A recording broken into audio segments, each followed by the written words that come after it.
Struck-bys and chainsaw operations.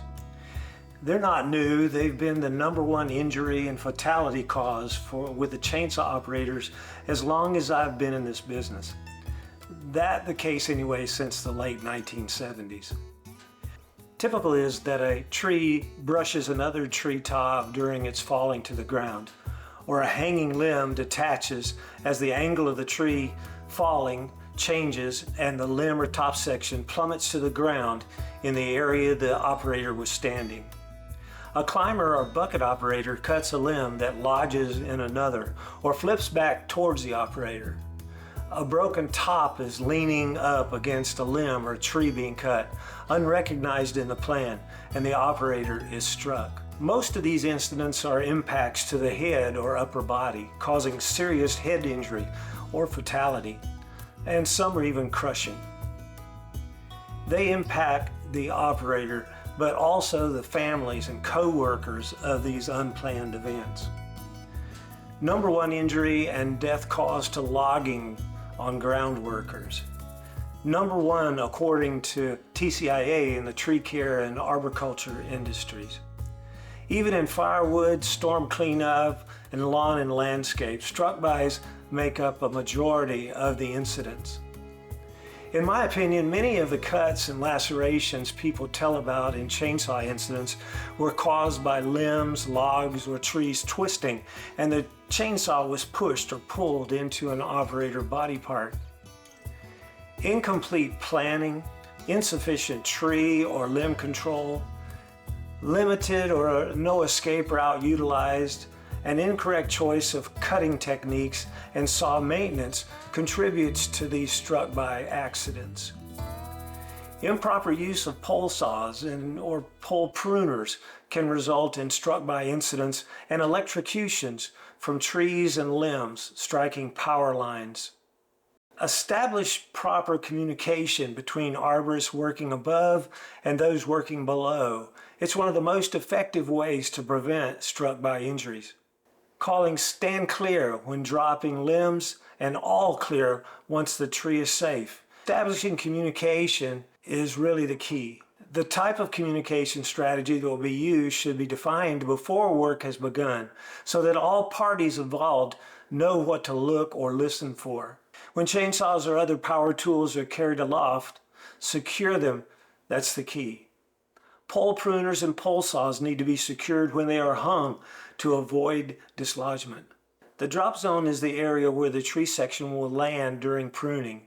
Establishing where this drop zone will be and making sure that your fellow crew members know where it is can help avoid many injuries from struck-bys.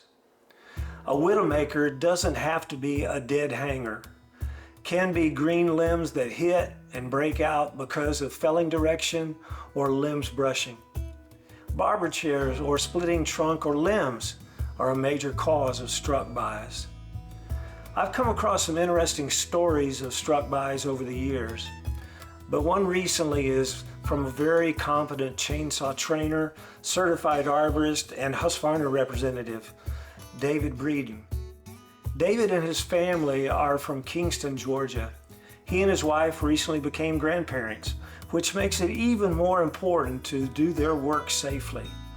Listen to David's story and to others, and some of the best ways to eliminate these life changers. This is technically the second largest white oak in the state of Georgia, and it's about 10 feet DBH. A few months ago, I was at visiting some guys doing some tree work in Winder. They had a tree that they wanted to take down, so while I was there, I thought that I would fell the tree for them. Nothing super technical. It was just about a 20-inch DBH tree. We put a rope in it. There were some obstacles around. It was in between two houses. There was some power lines. It wasn't a no-brainer, but nothing serious. What we didn't see when we were building our plan and doing our inspection on the tree was that they had cut a limb the day before from a hardwood tree, and it was resting up on a limb in this tree that we were cutting. About 6-inch diameter, probably 20 foot long, like I said, out of a hardwood, pretty heavy limb. We had a rope in the tree, pulling it with a mini skid steer just to get the tree down once the tree was cut. I made my notch. I set up my hinge, put a wedge in just in case we had an issue with the rope broke or something like that. I made my back cut, released the tree, and got what I feel is, 15 to 20 foot away in the escape route, but nevertheless, this branch came down and hit me in the side of the head. You can kind of see the scar on my helmet there. Slid down my helmet, hit me in the shoulder, and immediately the left side of my body went numb. I thought I had a serious shoulder injury, and I was injured, but the biggest thing was a head and neck injury, and which caused the numbness on the left side of my body. My neck is still, after several months, my neck is still sore when I turn it to the side. PPE works, and these helmet systems are very valuable when you're like we are right now underneath tree canopies, because trees, if no one's pruning them, they prune themselves. It doesn't have to be a limb that was cut, it could be limbs that fall, so you certainly need to protect your head. They're not the most frequent of accidents, but they can certainly be the most cautious.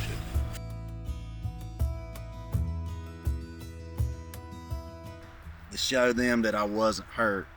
Of course, if I didn't have any respect from them then, I guess I do now. They've all told me that would have, completely just knocked them out. And I saw them this weekend at the tree climbing comp, and they were telling everybody how big the limb, but fortunately, all of those guys were trained in first aid. They knew, they were also trained in the fact that, just like me, they didn't see that limb in the tree, because I looked. So the other eye-opening thing is that you can go through all the steps. You can go through the 5-step felling plan, which starts with hazards and obstacles, and still not see something. Doesn't mean that they're not there, which is why all of the steps are critical, because maybe I wasn't 15 feet or more in the escape route. Maybe I don't know. Nobody is able to tell me that, and I can't remember where, I know where the limb was when after the fact. It was a long ways from the base of the tree, but it really got my attention on all the things that I've heard from you for the last almost 20 years now, and telling my wife what happened, of what could have been the case if I wouldn't have had this helmet. Well, at least you got to tell her, huh? At least I got to tell her, yes. But I think that so many times, and we talk about this all the time, is an accident's an unplanned event. And the more that you can plan, probably the less chance you have of partaking in one. It doesn't always have to be something that you do, though. It could be something else on the work site somebody else does.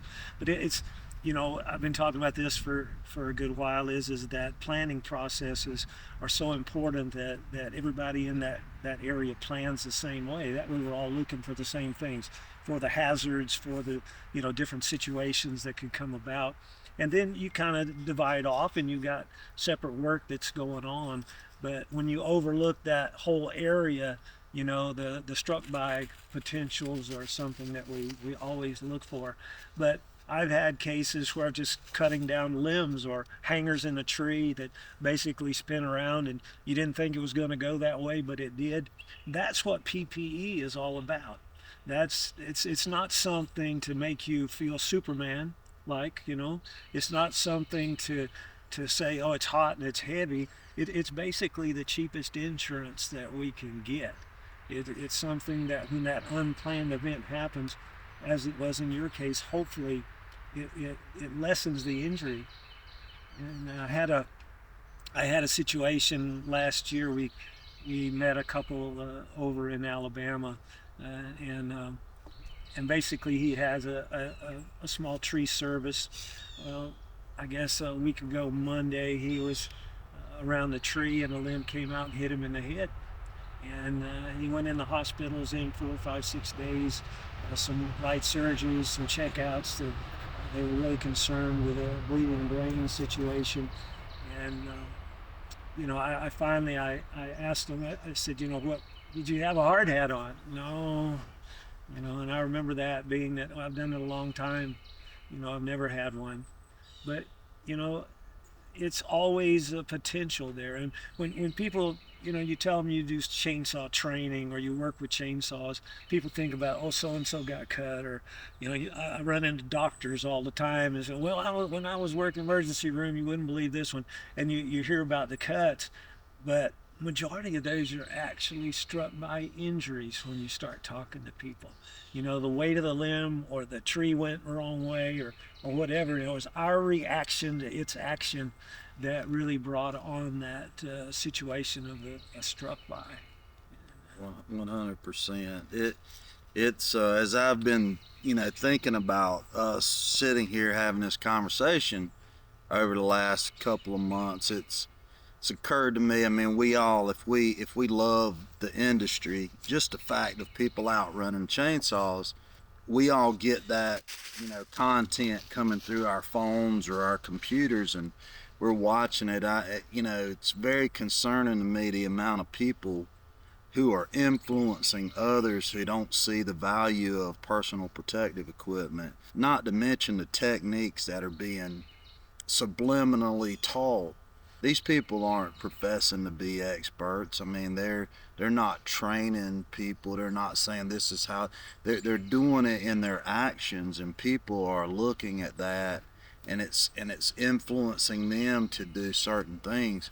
Lots of techniques that we've talked about over the years. One of the many things that I've learned from you is that there's many ways to directionally fell a tree. Mm-hmm. I mean, there's a lot of techniques. A lot of them have geographic influence.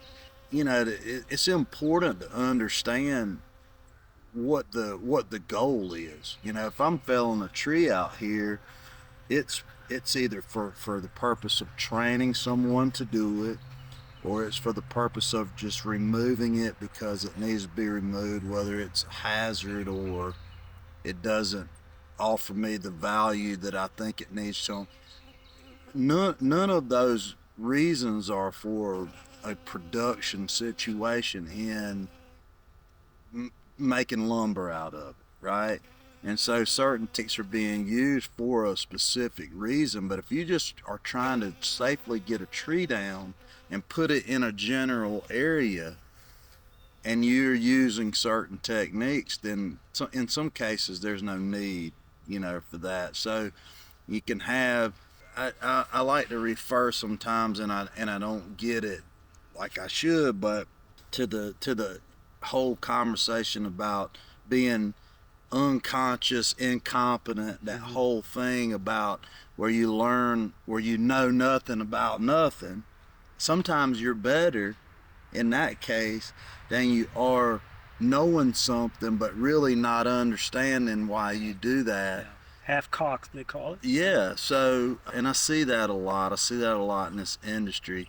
For me, there's certain things, because I've learned them a certain way. I utilize this in training a lot. I say it a lot, and we all do it. But I do it this way because that was the way my dad did it. His dad did it before him, and people are doing things like that, not knowing whether granddad or dad was right, but they were teaching you to do that, and now that's how you do it, and you teach others. And fortunately for me, I learned from somebody who taught me the right way. Do I do everything flawlessly? No. When it comes to my awareness for safety, though, how I go out and do this, that's always at the top of mind.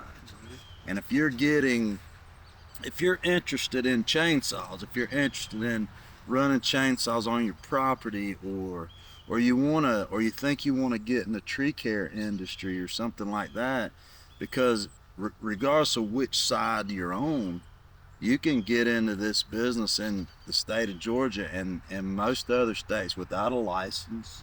There's nobody that says you have to have a certain level of expertise or knowledge to do this. If you want to get certifications, you obviously, but you don't need those certifications to do tree work.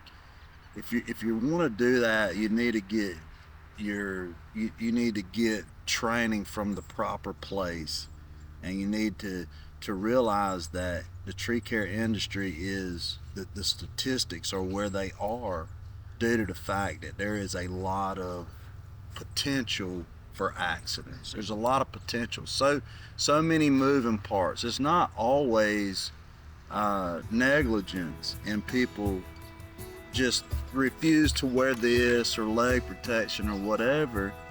That just compounds the problem.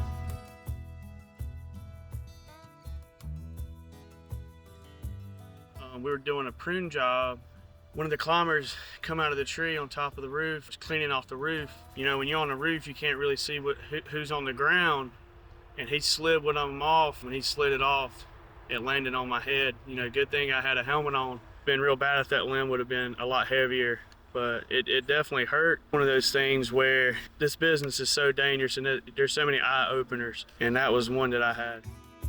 The statistics are where they are due to the fact that there is a lot of potential for accidents. There's a lot of potential. So many moving parts. It's not always negligence and people just refuse to wear this or leg protection or whatever. That just compounds the problem.